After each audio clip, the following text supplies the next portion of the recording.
Hello students, very very good evening to all of you. स्वागत है आप सभी का टेक्स्ट बुक सुपर कोचिंग के ऊपर। और मैं हूं किरण, आप लोगों की पॉलिटिकल साइंस की फैकल्टी। पीछे थंबनेल देख के समझ आ रहा होगा आप लोगों को कि हम किस चीज पे डिस्कशन करने वाले हैं, चर्चा करने वाले। BPSC assistant professor, Bihar public service commission assistant professor आजकल बहुत चर्चा में, क्योंकि बिहार में पहली बार असिस्टेंट प्रोफेसर का एग्जाम रिटर्न फॉर्म में होने वाला है। इससे पहले जो बीपीएससी जिस तरीके के एग्जाम लेता था, जैसे असिस्टेंट प्रोफेसर के लेता था, वो एपीआई स्कोर के आधार पे होते थे। तो बेसिकली अभी जनवरी के अंदर एक ड्राफ्ट यूजीसी की तरफ से भी आया था, जहां पे एपीआई का वेटेज बोला गया था कि थोड़ा सा जो है वो कम हो सकता है, और एपीआई के आधार पे अब रिक्रूटमेंट्स असिस्टेंट प्रोफेसर की नहीं होंगी। माना जा सकता है कि उसी के आधार पे जो है वो उसी के चलते बीपीएससी ने भी अभी रिटर्न फॉर्म में एग्जाम लेने की शायद शुरुआत कर दी है। ये बता दें कि पहले जो असिस्टेंट प्रोफेसर की रिक्रूटमेंट होती थी बिहार के अंदर, वो जो है वो बीपीएससी लेता था, बिहार पब्लिक सर्विस कमीशन लेता था। अब चूंकि ये लिखित होने वाला है, तो किस तरीके का पैटर्न अभी तक पब्लिक सर्विस कमीशन जो दूसरे स्टेट्स के हैं वो फॉलो करते आ रहे हैं, या बिहार पब्लिक सर्विस कमीशन का सिलेबस किस तरीके से रहने वाला है, क्या हम एक्सपेक्ट कर सकते हैं, और कौन सी ऐसी एग्जाम कंडक्टिंग एजेंसी रहेगी। क्योंकि पहले कराता था जो है वो आपका मतलब बीपीएससी नहीं कराता था, ये कोई हायर एजुकेशन अथॉरिटी थी, जो कि और 2020 में जिसने जो है वो यहाँ पे असिस्टेंट प्रोफेसर की रिक्रूटमेंट्स कराई थी। तो दोनों में से कौन एग्जाम कराने के चांसेस हो सकते हैं, कौन करा सकता है, एक बार उस पर नजर डालेंगे, पैटर्न को समझने की कोशिश करेंगे, और सिलेबस क्या हो सकता है और क्या रहेगा उसके बारे में आज की सेशन के अंदर हम चर्चा करने वाले हैं। तो इसके ये बड़ी बम्पर जो है ये भर्तियां आने वाली हैं, तो तैयारी, ऑफिशियल नोटिफिकेशन आने का वेट ना करें, आप जो है वो तैयारी मजबूत कर दीजिए। ये हिंदुस्तान के अंदर जो ये न्यूज आई थी, इसमें क्लियरली मेंशन है, ये आप सभी लोगों ने वैसे देख ही लिया होगा, कि 2500 से अधिक प्रोफेसर्स की भर्ती होगी, जिसमें लिखित परीक्षा का 80% रहेगा और अनुभव का 10%, यानी कि आपके एक्सपीरियंस का। उसके अलावा इंटरव्यू का 10% रहेगा, यानी कि रिटर्न एग्जाम का बहुत बड़ा वेटेज रहने वाला है। तो अब आपका एपीआई और दूसरा आपका इंटरव्यू उतना मायने नहीं रखता, उसका सिर्फ 20% रहेगा। तो आपको रिटर्न फॉर्म किस तरीके से होने वाला है वो देख लेते हैं। पहले जो पब्लिक सर्विस कमीशन के माध्यम से जो स्टेट्स के अंदर, अलग अलग स्टेट्स के अंदर जो एग्जाम होते हैं, पहले वो देख लेते हैं कि अलग अलग तरीके का पैटर्न होता है। देखिए, अभी मेजरली हमारे सामने 3 तरीके के पैटर्न है, जिस आधार पे स्टेट राज्यों के अंदर पब्लिक सर्विस कमीशन का और ये कराती है, असिस्टेंट प्रोफेसर की एग्जाम कराती है। पहला पैटर्न है, जैसे यूपी के अंदर जो एग्जाम होता है उसमें 2 पेपर होते हैं, एक होता है जनरल पेपर और दूसरा होता है सब्जेक्ट ओरिएंटेड। मान लीजिए कि ये जनरल पेपर होता है, पेपर 1, और दूसरा जो है ये होता है आपका, मान लीजिए कि पॉलिटिकल साइंस के अगर आप स्टूडेंट्स हैं तो दूसरा पेपर आपका पॉलिटिकल साइंस ओरिएंटेड रहेगा। और ये दोनों ही पेपर आपके वस्तुनिष्ठ होते हैं, यानी कि ऑब्जेक्टिव पेपर्स होते हैं। ठीक है। देन सेकंड पैटर्न आता है। अब देखिए, इसमें और इसमें डिफरेंस क्या है, पहले मैं ये बता देती हूँ। यहाँ पे जो जनरल पेपर आता है, इसका सिलेबस जो होता है वो थोड़ा सा डिफरेंट होता है।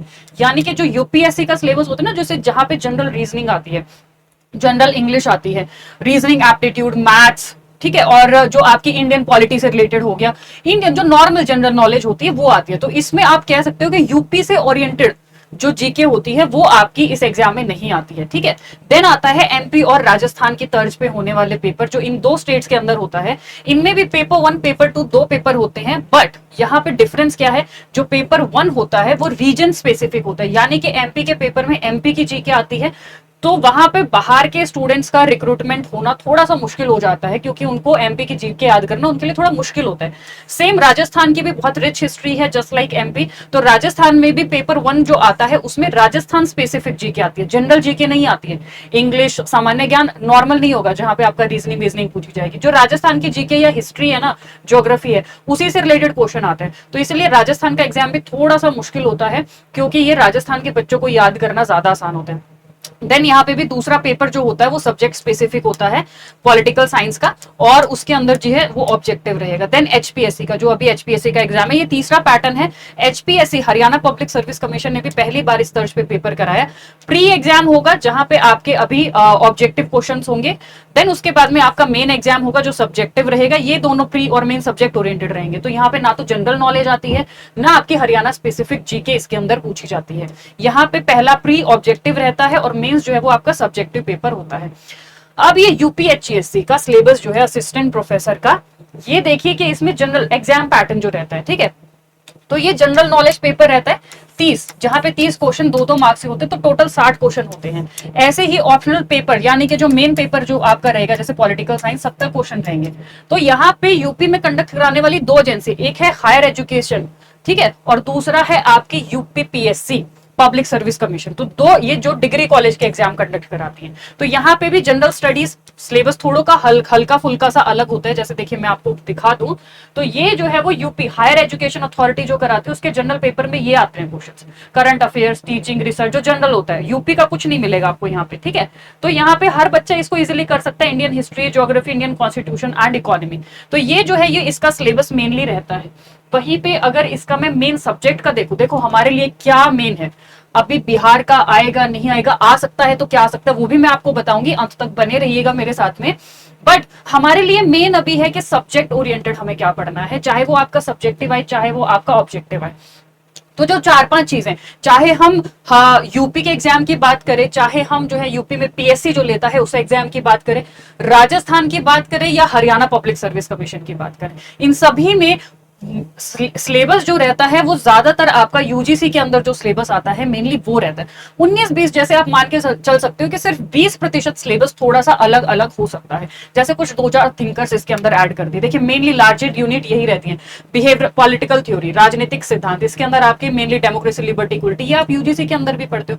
देन ये है आपका पॉलिटिकल थिंकर्स, जिसके अंदर आप इंडियन पॉलिटिकल थिंकर्स पढ़ोगे और पश्चिमी सिद्धांत पढ़ते हो, ठीक है। तो ये जो है वो इसके अंदर आप आएगा, ज्यादा से ज्यादा सिर्फ 19-20 को एक आध थिंकर हटा दिया जाएगा या कोई एक आध थिंकर ऐड कर दिया जाएगा। तो मान के चल सकते हैं कि बीपीएससी आप अगर 5 या 6 स्टेट के पीएससी एग्जाम्स को भी आप करोगे तो सेम सिलेबस आपको मिलेगा, सिर्फ 20% का अंत मिल सकता है, क्योंकि पॉलिटिकल साइंस सिलेबस है तो कितना ही ज्यादा ऐड करेंगे। तो मैं पॉलिटिकल साइंस का आपको मेनली सिलेबस बता रही हूँ। देन कंपैरेटिव पॉलिटिक्स, इसके अंदर भी जैसे जो गवर्नमेंट के ऑर्गन अलग अलग कंट्रीज के अंदर किस तरीके से पॉलिटिकल डेवलपमेंट, ये सारा यूपी का सिलेबस रहता है। और यूपी का अगर यूपी पीएससी जो कंडक्ट कराता है उसमें भी सेम रहती है स्टेट की थ्योरीज, पॉलिटिकल थ्योरीज। इसका सिलेबस थोड़ा सा कम होता है, उसका सिलेबस थोड़ा सा ज्यादा है, इसका सिलेबस थोड़ा सा कम होता है, नैरो होता है, कंपैरेटिव आ जाएगा, ठीक है। देन उसके बाद Indian freedom movement, Indian constitution के अंदर क्या क्या, इंटरनेशनल रिलेशंस के अंदर जो है वो आ जाएगा मेन, और पब्लिक एडमिनिस्ट्रेशन आ जाता है। देन अगर यहाँ पे आए तो राजस्थान के अंदर, ये तो मैंने जीडीएस का बता दिया, ठीक है। देन यूपीपीएससी जो कराता है उसका भी नॉर्मल सिलेबस, यहाँ पे भी आपको यूपी का हिस्ट्री कुछ देखने को नहीं मिलेगा, और यहाँ पे भी आपको जनरल पेपर देखने को मिलेगा। एक बात अगर मैं आप लोगों को बता दूं, तो अगर आप इस तरीके के कॉम्पिटेटिव एग्जाम का सिलेबस देखोगे या पैटर्न देखोगे तो बिहार का और यूपी का ऑलमोस्ट सेम रहता है। तो एक तो हम ये मान के चल सकते हैं कि हो सकता है कि यूपी के अंदर जिस तरीके का पैटर्न रहता है एग्जाम का, वही पैटर्न बिहार के अंदर भी फॉलो किया जाएगा, यानी कि बिहार ओरिएंटेड कोई ऐसी हिस्ट्री नहीं पूछी जाएगी, रीजन स्पेसिफिक हो जो। तो अगर पेपर 1 होगा भी जनरल पेपर होगा, सिर्फ एक ही पेपर होने के चांसेस बहुत कम है कि सिर्फ सब्जेक्ट ओरिएंटेड हो। चांसेस है कि 2 पेपर होंगे, एक आपका होगा पेपर 1, एक होगा पेपर 2। पेपर 1 में बट बहुत कम चांसेस है कि बिहार ओरिएंटेड आपकी पूछी जाएगी, हिस्ट्री या ज्योग्राफी पूछी जाएगी। बिहार से रिलेटेड आपका जनरल नॉलेज पूछी जा सकती है, जो कि इस तरीके से रहेगा, यूपी के आधार पर रहेगा, जहां पे general science, current event, national international importance, history of India, Indian polity, economy, geography, और ये सारी चीजें आपकी रहेंगी। बिकॉज एमपी और राजस्थान की हिस्ट्री हम मान के चल सकते हैं कि बहुत ज्यादा रिच होती है। दूसरा, वहां पे public service commission exam conduct कराता है। बिहार में ये एक बहुत बड़ा बदलाव होने वाला है कि Bihar public service commission exam conduct कराएगा। इसके चांसेस हम कह सकते हैं बहुत ज्यादा कम है। एक नई अथॉरिटी इसके लिए बनाई गई है, उस पर भी हम आगे बात करेंगे। देन ये आरपीएससी का सिलेबस एग्जाम पैटर्न जो मैंने बताया था, ये भी इस तरीके से आता है कि 2 पेपर इसमें होते हैं, सब्जेक्ट ओरिएंटेड होते हैं 2 पेपर। तो एक जो है वो आपका जो राजस्थान की जनरल नॉलेज होती है उससे आधारित क्वेश्चन आता है। अब इसका सिलेबस भी अगर पेपर 2 का बात कीजिए, देखिए ये तो जनरल है, जहां हिस्ट्री पूरी राजस्थान की हिस्ट्री, तो ये बड़ा मुश्किल होता है बाहर के बच्चों के लिए बेटा एग्जाम निकालना, बट हमारे लिए ये मेन फोकस, ठीक है। तो इसमें भी देखिए western political thought, political theory, जो हम यूजीसी में पढ़ते हैं, सिर्फ एक आध थिंकर आपको नहीं मिलेगा, सारे वही थिंकर जो है ये आपको यहाँ पे मिलेंगे। देन कंपैरेटिव पॉलिटिकल एनालिसिस, इसके अंदर भी कॉलोनियलिज्म की थ्योरी, डेवलपमेंट की थ्योरी, रेवोल्यूशन की थ्योरी, सब हम यूजीसी के अंदर पढ़ते हैं। पॉलिटिकल प्रोसेस, डायनामिक्स, यानी कि भारत के अंदर प्रक्रिया किस तरीके के, प्रेशर ग्रुप रहते हैं, रिवोल्यूशन कौन कौन सी है, एनवायरमेंटल मूवमेंट कौन कौन सी है, ठीक है, वो सब आ जाता है इसके अंदर सेकेंड पेपर के अंदर। इसी में जो एक और पेपर होता है सब्जेक्ट ओरिएंटेड, उसमें भी आपका मेन जो है western political thought, political theory, ये सब जो है वो जो हम यूजीसी के अंदर पढ़ते हैं वही सारा का सारा सिलेबस आता है। और अगर मैं एचपीएससी की बेटा बात करूं तो एचपीएससी तो यूजीसी से 1% भी अलग उसका सिलेबस नहीं है। एचपीएससी का सिलेबस जो अब की बार नए तर्ज पे कराया गया था, सेम जो है वो आपका सिलेबस है, ठीक है। ये एचपीएससी का पेपर था जो पहला स्क्रीनिंग टेस्ट था 2 घंटे का, और ये था नॉलेज। अब आ जाते हैं बीपीएससी का सिलेबस। तो इस आधार पे अगर हम देखें कि पब्लिक सर्विस कमीशन जो एग्जाम कंडक्ट कराता है उसका क्या पैटर्न रहता है, क्या सिलेबस रहता है, तो अगर मैं सीधा सीधा बात करूं तो देखिए बेटा, यहाँ पे 2 पेपर होने के ज्यादा चांसेस है, क्योंकि सिर्फ हरियाणा को छोड़ दिया जाए और बाकी पब्लिक सर्विस कमीशन की बात की जाए या असिस्टेंट प्रोफेसर के बाकी एग्जाम की बात करी जाए, तो 2 तरीके के दो लेवल पे एग्जाम होता है। एक होता है आपका जनरल पेपर, ठीक है, पेपर 1, और दूसरा होता है पेपर 2।